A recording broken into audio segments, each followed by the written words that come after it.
Musta mga chong? Today, tuturo natin kung paano mag-set up ng Chromecast.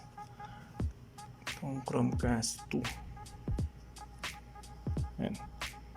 Meron siyang HDMI. Ayan. Para sa mga TV natin. Mga medyo bagong TV. Ayan. Okay. Then, punta tayo sa may TV. Sa likod ng TV, usually, makikita mo yung HDMI port. Ayan.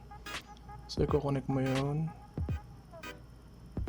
Chromecast sa TV natin. Then, sa ilalim ng Chromecast, makikita mo ang maliit na port para naman sa power source.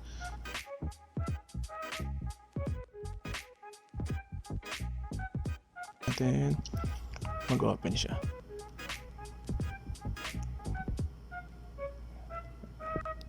Yung intro niya.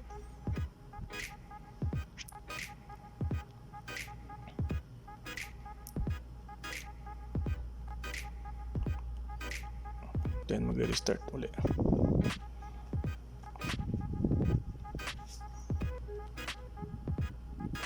Tayo lang natin ng konti.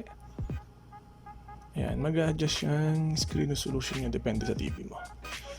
So yung aking TV ay nasa 1080. Okay.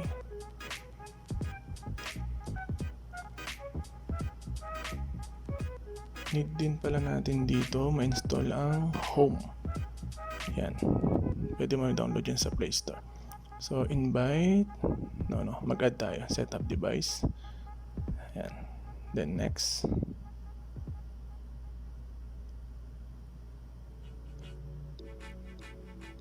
Looking for device na siya. Yes lang natin.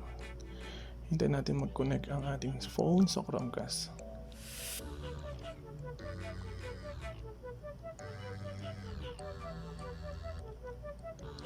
Yes, connect lang.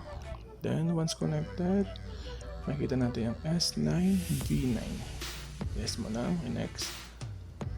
Then, gawa ka na din ng room mo. Next ulit, and next para makakonect sa Wi-Fi. Yung DHA F312A ay ang aming router dito sa accommodation. Kung saan connected ang aking phone. And connected ng phone natin ng Chromecast sa ating Wi-Fi. Once connected, just next. Okay. Makikita mo sa TV, almost done. Okay, next mo na ulit. Then yun, Netflix, not now. And you're done. Continue. Continue ulit. Tapos try na natin siya. Skip tutorials muna tayo dito. Open natin ang YouTube. Try natin mag-search ng any video. Tagalog.